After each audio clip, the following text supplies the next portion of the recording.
माता सीता के जन्म को लेकर कई कहानियां प्रचलित हैं। कोई कुछ कहानी सुनता है तो कोई कुछ। इसलिए साफ साफ कहना मुश्किल है कि सीता की माता कौन थी। सीता के जन्म से जुड़ी हम ऐसी ही एक प्रचलित कहानी सुना रहे हैं।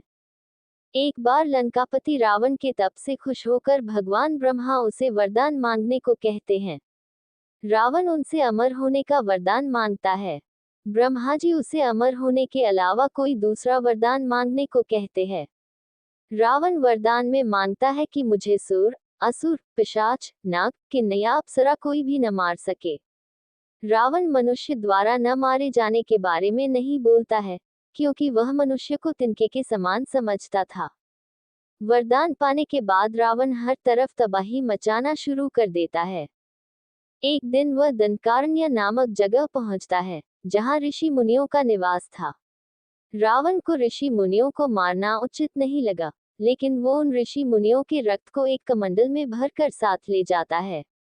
वह कमंडल गृत्समद ऋषि का था, जो पुत्री की लालसा में माता लक्ष्मी से प्रार्थना करते थे कि वह उनके घर पुत्री के रूप में जन्म ले।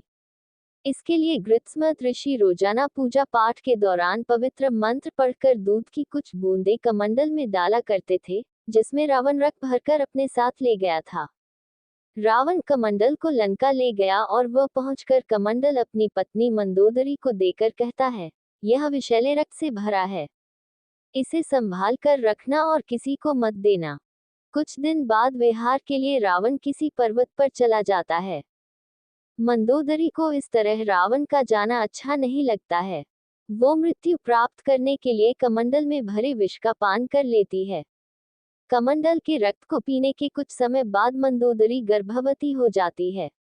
गर्भवती होने के बाद मंदोदरी घबरा जाती है कि महल में मौजूद अन्य लोग उसके बारे में क्या सोचेंगे। फिर मंदोदरी तीर्थ यात्रा का नाम लेकर कुरुक्षेत्र चली जाती है। वहां मंदोदरी एक बच्ची को जन्म देती है, लेकिन लोक लाज के चलते वो उसे एक कलश में रखकर जमीन में दफना देती है। कुछ दिनों बाद राजा जनक भी कुरुक्षेत्र जाते हैं। जब वह जमीन में हल चलाते हैं, तो उन्हें वहां कलश मिलता है, जिसमें मंदोदरी ने बच्ची को रखा था। बच्ची को कलश से निकालते ही आसमान से फूलों की वर्षा होने लगती है और साथ में आकाशवाणी भी होती है। आकाशवाणी में राजा जनक द्वारा उस कन्या के लालन पालन की बात कही जाती है। हल के आगे का नुकीला भाग से टकराने की वजह से कलश मिला था, इसलिए राजा जनक ने कन्या का नाम सीता रखा।